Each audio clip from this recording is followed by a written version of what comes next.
Walk me through your perspective when Brett came to bat that day. I guess my clearest memory is Billy had noticed, maybe a day before or 2 days before that George had the pine tar way up the bat, and nowadays it's okay, but then you couldn't do it, and he was just waiting for the right time, and as soon as that George hit the homer, here comes Billy, looking at the bat. I think it was Tim McClellan behind the plate. He puts it across the plate. It was too high, and he calls him out. And then George doing the swim move coming out of the dugout with his arms flailing. And I think Billy just enjoyed that so much, being able to pull that off.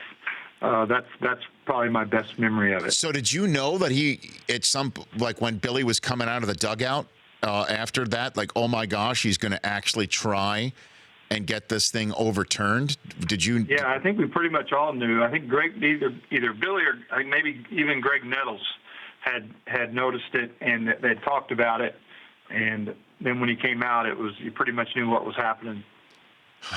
So, so what happened next? You must have had a really good view of George Brett coming out of the dugout, right, Don? Oh yeah, from there. It's kind of chaos.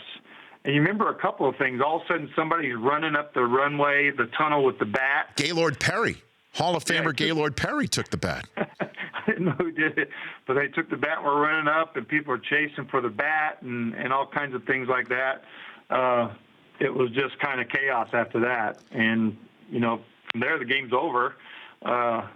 And we find out later that we got to replay it. So before we get to that part, Don Mattingly, Marlins manager, here on the 35th anniversary of the famed Pine Tar game, right here on the Rich Eisen Show. What was it like in the clubhouse afterwards?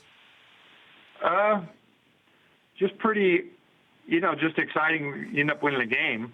But, the talk of obviously was what had happened and how it happened.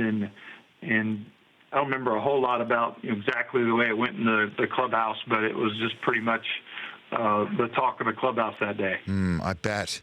And Billy, as you said, was just like the cat ate the canary, huh? Billy Martin? Exactly. And, Billy always was looking to get an edge somehow, some way. One of those guys who knew the rule book in and out, and it was, exactly what you said. It was like, Billy was the cat that ate the canary. I bet. And so then when you found out you had to replay it, what was your recollection of that day when you were told to get to second base, Don? Kind of fun, actually. It's like you're back to kid days. You needed one out, and I think Guidry's in center. They put Guidry in center.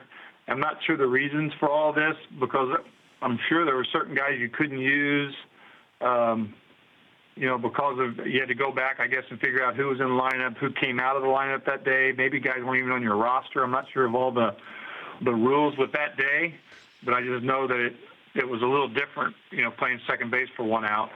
And I just remember Gator in center. Yeah, I think you are the first left-handed second baseman to have played at that position in a long time. And then I think you're the only one since, Don, to be very honest with you. Cool. That's probably where Lou got the idea of throwing me over at third. That he figured if you could do that, you could go to third, too. Yeah, Piniella, huh, from back in the day? Do you have any recollections of the way Steinbrenner handled this situation, Don? I don't remember any of that, but I was pretty young. I think obviously it was my rookie year, and so then you probably didn't have. Probably some of the older guys had a better handle on that, but I didn't have any idea what was going on with that. But I guess you must have gotten a heck of a, welcome to New York City baseball, right? Yeah. Is that your rookie season? For sure. Anything with Billy. New York was probably enough for me right there, and just being in the big leagues, but. Definitely your first year, Billy the manager, you definitely see a different side of things compared to minor league baseball. So have you ever had any conversations with George Brett about this since then, Don? No, I had conversations with George, maybe had a few cocktails now and then, but right.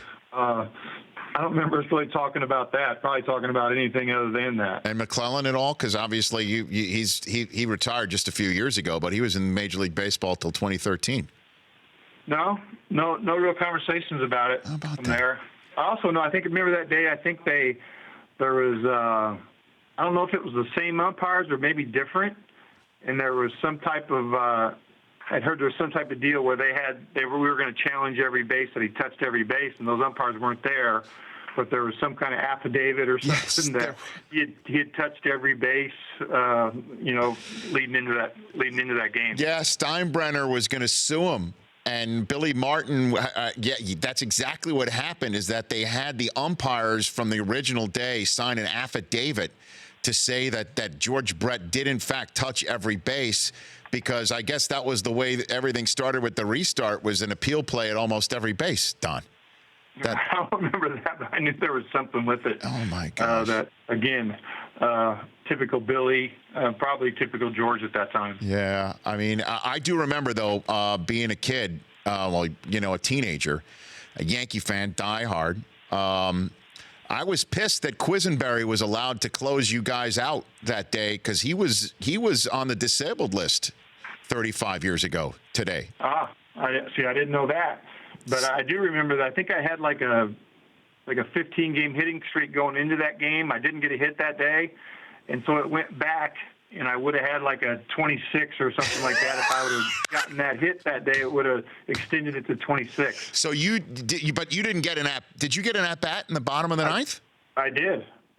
Against Quisenberry, right? Yeah, not sure. I'm sure I grounded out somewhere. He was. I love this sort of stuff, man. I mean, this is just. I couldn't even imagine with 24/7 coverage and Twitter and social media what this would have been like. If this had happened today. Yeah, it would have definitely been a different thing with social media for sure. Sure, that would have. Definitely would have trended, right? I definitely think it would have trended. That is for darn sure. The Rich Eisen Show, weekdays at noon Eastern on Audience.